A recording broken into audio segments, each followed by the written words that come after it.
दोस्तों जय हिंद। स्वागत है आपका ज्ञान की विपाशा चैनल पर। अगर आपने अभी तक चैनल को सब्सक्राइब नहीं किया तो चैनल को करें सब्सक्राइब और बेल आइकन को भी प्रेस करें ताकि चैनल से संबंधित सभी तरह की अपडेट्स आपको मिलती रहे। दोस्तों एलॉन मस्क नाम तो आपने सुना ही होगा, जो इस समय दुनिया के सबसे अमीर व्यक्तियों में शामिल हैं, जो कि फेमस इलेक्ट्रिक कार निर्माता कंपनी टेस्ला के सीईओ हैं, जो कि स्पेस एक्स, स्टारलिंक और न्यूरोलिंक जैसे कंपनियों के भी सीईओ हैं, और माइक्रो ब्लॉगिंग साइट ट्विटर के मालिक हैं। यानी space x, Starlink, Neuralink, Tesla और ट्विटर जैसी कंपनियों के जो प्रमुख हैं वो एलॉन मस्क हैं। और इन्होंने कुछ कमेंट कर रखा है, जैसे कि मंगल ग्रह पर इंसानों को बसाने का और मानव के मस्तिष्क में एक चिप फिट करने का। तो आज के इस वीडियो में हम एक न्यूज़पेपर में दिए गए आर्टिकल के माध्यम से एलॉन मस्क के दूसरे कमिटमेंट यानी मानव मस्तिष्क में चिप फिट करने की योजना के बारे में बात करने का प्रयास करेंगे। क्योंकि बीते दिनों कुछ खबरें आई थी, जैसे कि न्यूरोलिंक कंपनी जो है उसको ब्रेन चिप ट्रायल के लिए रिक्रूटमेंट की मंजूरी मिल गई है। तो आइए आरंभ करते हैं और इसके बारे में बहुत सारी चीज़ों का जानने का प्रयास करते हैं। दोस्तों अभी हम मशीनों को यानी कंप्यूटर को ऑपरेट करते हैं, अपने हाथों के द्वारा उन्हें कमांड देते हैं, उसके बाद वो काम करते हैं। लेकिन एलॉन मस्क का कहना है कि मनुष्य के मस्तिष्क में एक चिप फिट करेंगे और उनके मानव यानी उनके मात्र सोचने से ही वो मशीन या वो डिवाइस जो है ऑपरेट हो जाएगी, काम कर देगी। यानी उसे मैनुअली रूप से कमांड देने की ज़रूरत नहीं है, मात्र सोचने मात्र से ही वो ऑपरेट हो जाएगी। अखबार लिखता है कि एलॉन मस्क की ब्रेन चिप कंपनी न्यूरोलिंक को अपने पहले ह्यूमन ट्रायल के लिए इंडिपेंडेंट इंस्टीट्यूशनल रिव्यू बोर्ड से रिक्रूटमेंट की मंजूरी मिल गई है। यानी अब न्यूरोलिंक ह्यूमन ट्रायल के लिए लोगों की भर्ती कर सकेगी। अगर ह्यूमन ट्रायल कामयाब रहा तो चिप के जरिए ब्लाइंड भी देख सकेंगे, यानी अंधे भी देख सकेंगे। पैरालिसिस से पीड़ित मरीज सोच करके कंप्यूटर चला सकेंगे। न्यूरोलिंक ने कहा कि जिन लोगों को सर्वाइकल स्पाइनल कॉर्ड की चोट या एमियोट्रोपिक लेटरल स्क्लेरोसिस के कारण क्वाड्रीप्लेजिया है, वे इस ट्रायल में हिस्सा ले सकते हैं। उनकी उम्र मिनिमम 22 साल होनी चाहिए। स्टडी को पूरा होने में करीब 6 साल लगेंगे। इस दौरान पार्टिसिपेंट को स्टडी रिलेटेड कॉस्ट जैसे साइट पर आने जाने का ट्रैवल एक्सपेंस मिलेगा। ट्रायल के जरिए कंपनी यह देखना चाहती है कि डिवाइस मरीजों पर कैसे काम कर रहा है। N1 इम्प्लांट, R1 रोबोट और N1 यूजर ऐप की सेफ्टी भी चेक की जाएगी। हालांकि कंपनी ने अभी यह नहीं बताया है कि ट्रायल कब शुरू होगा या इसमें कितने प्रतिभागी शामिल होंगे। इससे पहले मई में कंपनी को ट्रायल के लिए US food and drugs administration से मंजूरी मिली थी। मरीजों में सर्जरी के जरिए N1 इम्प्लांट को मस्तिष्क के उस क्षेत्र में लगाया जाएगा जो मूवमेंट को कंट्रोल करता है, और ये सर्जरी R1 रोबोट के जरिए होगी। जिन भी लोगों में N1 इम्प्लांट लगेगी उनसे कंप्यूटर को कंट्रोल करने के लिए कहा जाएगा। N1 इम्प्लांट के साथ N1 यूजर ऐप भी होगा। इसके बाद इन लोगों को इस पूरे सिस्टम का फीडबैक देना होगा। न्यूरोलिंक डिवाइस क्या है? सोचने पर से ऑपरेट होगा कंप्यूटर, यानी मात्र सोचने पर से ही कंप्यूटर ऑपरेट हो जाएगा।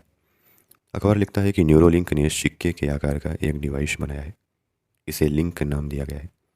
यह डिवाइस कंप्यूटर, मोबाइल फ़ोन या किसी अन्य उपकरण को ब्रेन एक्टिविटी यानी न्यूरल इम्पल्स से सीधे कंट्रोल करने में सक्षम करता है।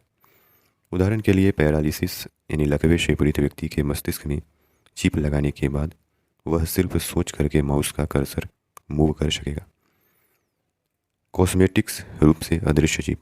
न्यूरोलिंक ने कहा कि हम पूरी तरह से इम्प्लांटेबल कॉस्मेटिक रूप से अदृश्य ब्रेन कंप्यूटर इंटरफेस डिजाइन कर रहे हैं, ताकि आप कहीं भी जाने पर कंप्यूटर या मोबाइल डिवाइस को कंट्रोल कर सकें।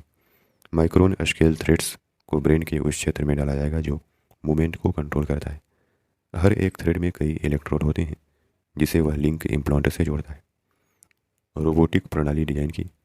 कंपनी ने बताया कि लिंक पर थ्रेड इतने महीन और लचीले होते हैं कि उन्हें मानव हाथ से नहीं डाला जा सकता। इसके लिए कंपनी ने एक रोबोटिक सिस्टम डिजाइन किया है और यह थ्रेड को मजबूती से और कुशलता से इम्प्लांट कर सकेगा। इसके साथ ही न्यूरोलिंक ऐप भी डिजाइन किया गया है। ब्रेन एक्टिविटी से सीधे अपने कीबोर्ड और माउस को बस इसके बारे में सोच कर कंट्रोल कर सकते हैं, यानी मात्र सोचने से ही कंट्रोल हो जाएगा।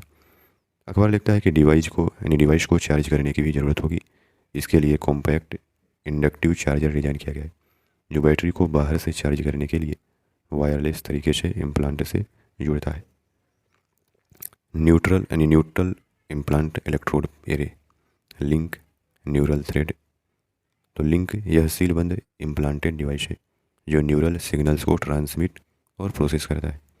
न्यूरल थ्रेड, तो हर एक छोटे और फ्लेक्सिबल थ्रेड में न्यूरल सिग्नल्स का पता लगाने के लिए कई इलेक्ट्रोड होते हैं। Charger, compact inductive charger battery को बाहर से चार्ज करने के लिए वायरलेस तरीके से इम्प्लांट से जुड़ता है। एक चिप यानी क्रांति लाएगी। अखबार लिखता है कि न्यूरोलिंक ने कहा कि हमारी तकनीकी का प्रारंभिक लक्ष्य पैरालिसिस यानी लकवे वाले लोगों को कंप्यूटर और मोबाइल डिवाइसेस का नियंत्रण देना है। हम उन्हें इंडिपेंडेंट बनाना चाहते हैं। हम चाहते हैं कि हमारी डिवाइस के जरिए ऐसे लोग फोटोग्राफी जैसे अपनी क्रिएटिविटी भी दिखा सकें। इस तकनीकी में कई सारे न्यूरोलॉजिकल डिसऑर्डर का इलाज करने की क्षमता है। ये कहना है न्यूरोलिंक का। अगला सवाल यह है कि क्या इसे लगाना सेफ होगा, यानी कि मानव के मस्तिष्क में चिप फिट करना सेफ होगा। तो इस पर अखबार लिखता है कि चिप इम्प्लांट करने में हमेशा जनरल एनेस्थीसिया से जुड़ा रिस्क होता है। ऐसे में प्रोसेस टाइम को कम करके रिस्क कम किया जा सकता है। कंपनी ने इसके लिए न्यूरो सर्जिकल रोबोट डिजाइन किया है ताकि यह बेहतर तरीके से इलेक्ट्रोड को इम्प्लांट कर सके। इसके अलावा रोबोट को अश्कल यानी खोपड़ी में 25 मिलीमीटर डायमीटर के एक छेद के जरिए थ्रेड डालने के लिए डिज़ाइन किया गया है। ब्रेन में एक डिवाइस डालने से ब्लीडिंग का भी रिस्क है। कंपनी इसे कम करने के लिए माइक्रो स्केल थ्रेड्स का उपयोग कर रही है। अखबार आगे लिखता है कि एलोन मस्क ने जिस टेक्नोलॉजी के जरिए चिप बनाई है उसे ब्रेन कंप्यूटर इंटरफेस या शॉर्ट में BCIS कहा जाता है। इस पर कई और कंपनियां सालों से काम कर रही हैं। यह सिस्टम ब्रेन में रखे गए छोटे इलेक्ट्रोड का इस्तेमाल पास के न्यूरॉन्स से संकेतों को पढ़ने के लिए करता है। इसके बाद सॉफ्टवेयर इन सिग्नल्स को कमांड या एक्शन में डिकोड करता है, जैसे कि कर्सर या रोबोटिक आर्म को हिलाना। ब्रेन के बारे में कुछ बातों को जान लीजिए। कम्युनिकेशन का एक वेव जिसके जरिए मूव कर पाते हैं, सोच पाते हैं, फील कर पाते हैं और सेंस कर पाते हैं।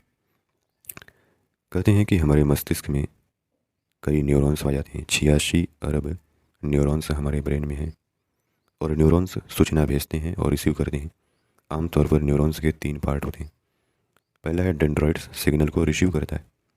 दूसरा है सोमा, सिग्नल कंप्यूट करता है और तीसरा है एक्जन, जो सिग्नल सेंड करता है।